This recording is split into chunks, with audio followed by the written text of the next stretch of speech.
Hey there guys, welcome back to another video. So today we'll be taking a look at the Autonomous SmartDesk 2 Premium. Autonomous did not send me this for review, and since I bought this myself, I was not giving a 1 week time frame to make the video like I did on the Ergo Chair 2. Which reminds me, I'm still going to be making a video on the Ergo Chair 2 on how it's been holding up after a couple of months of consistent use, so stay tuned for that video. So the pandemic has cut down their workforce, which has slowed down their production, so the delivery can take up to months. I ordered mine on August 17 and got it delivered on October 3rd when it was scheduled for October 19, so I did get mine a little earlier. So just keep that in mind, there might be some delays due to COVID and depending on the product configuration that you order. The desk frame and the top came well packaged and protected with thick foam. After careful inspection, there were no noticeable imperfections on the surface of the desk or the frame. The white paint on the frame looks good and the desk was not too bad to assemble. It was quite easy, it took me about 30 minutes after carefully reading the instructions. I went with the 53-inch white top and white frame that looks really good with my setup that I got going on. I was hoping they had a 55-inch top, but I made it work. The neck size is 70 inches, which is just a huge size difference. It's a great choice if you have the need for all that space. Maybe you have a 60-inch mouse pad because your DPI is at 100 and you need all that mouse space. The desk has a depth of 29 inches, which I really like because I can have the monitor a little further away from me compared to my 24-inch desk I had. The top is composed of high quality MDF wood and has a very smooth finish with rounded corners. Unfortunately, all their tops have these two holes to pass cables through at the end, which I really don't like at all. You can definitely buy the frame alone and then buy a tabletop on your own or make your own tabletop if that really bothers you as well. I managed to cover the holes by putting my clock on the left one and my speaker on the right one.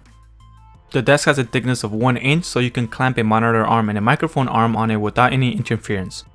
My old desk had a metal frame running on the end of the desk, so I had to put a piece of wood to be able to use a monitor arm clamped with the desk. I can now also stick my SD card reader and fingerprint scanner underneath the desk since it's flat, and this makes it more convenient to access.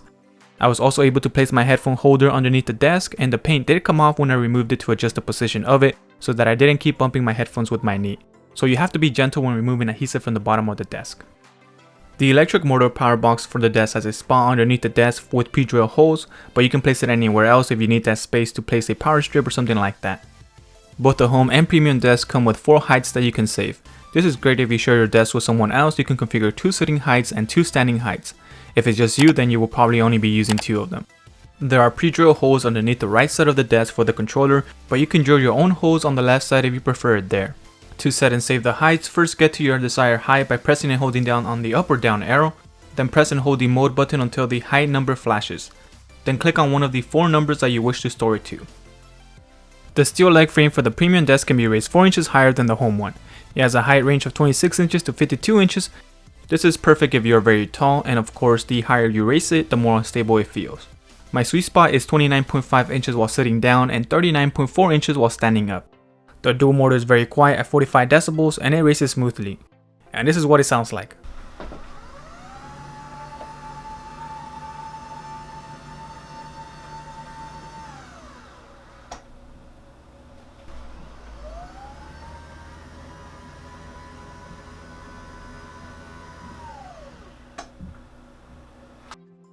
Autonomous claims that its dual motor has a lifting speed of 2.3 inches per second. While testing it with about 60 pounds on top of the desk took an average of 6.5 seconds to go from 29.5 inches to 39.4 inches. With no weight on the desk, the theoretical speed should be around 4.3 seconds to raise the 9.9 inches. Depending on the amount of weight you throw on top of the desk, you might get a very small speed difference. I am perfectly fine with that speed. I don't see a need for it to be faster than that. Some of your items might shake around while the desk is lifting, so try not to place them too close to the edge, just in case. The desk frame weighs about 70 pounds and the top weighs about 47 pounds, so you might need someone to help you assemble it and to move it. The desk has a weight capacity of 300 pounds, so will be able to easily hold your multiple monitor setup along with your PC on top of the desk. I like to keep my PC on the desk since I can access the back of it and swap things out quicker than if I had it on the ground. So this is what my setup looks like. I still wish the top had a width of 55 inches instead of being 53 inches. The metal feet are shaped like an upside down T, and they have a plastic circular cover on each end, which is the only contact point to the ground. The desk remains sturdy and it doesn't slide around, it's solid. The desk has been raising and lowering at least 3 times a day with me. Since classes are online and my work is online, I'm constantly sitting down. The Ergo Chair definitely helped, but the standing desk has really helped relieve a lot of my stress from sitting down all day. I'm sitting down for about 13 hours a day with work and class and also editing. So far I haven't run into any issues with the desk not wanting to lower or raise. It has been consistently raising and lowering. This electric standing desk is a great desk if you're a video editor, photo editor, or just in any of the creative fields, since you will be spending a large chunk of your time sitting down editing. An electric standing desk is way better than having to manually crank the desk to raise it. If we are being honest, a lot of us will get tired of having to manually raise and lower it after a couple of months. My brother-in-law has a standing desk that he has to crank, and he hasn't used that feature after a year. So if you know you will end up not using that feature because you have to manually crank it, then I recommend investing in an electric standing desk.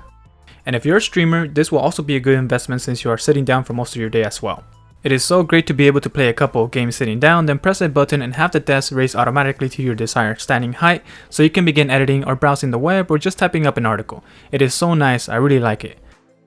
My cable management is not the best. The desk did come with a couple cable management cable ties with adhesive. It probably won't be enough if you have a lot of cables.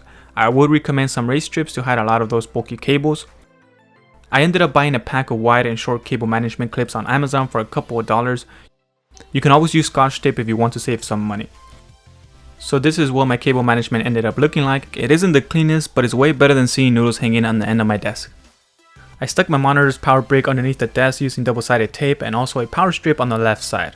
The desk frame doesn't take up too much space, so I was able to get most of my cables to run alongside the metal frame to conceal those cables. So when you're looking at the desk from the front view, you won't be able to see those cables as much.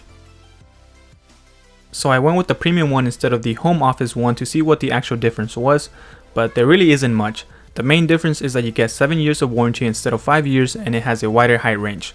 The premium one goes from 26 inches to 52 inches, while the home one goes from 29.5 inches to 48 inches.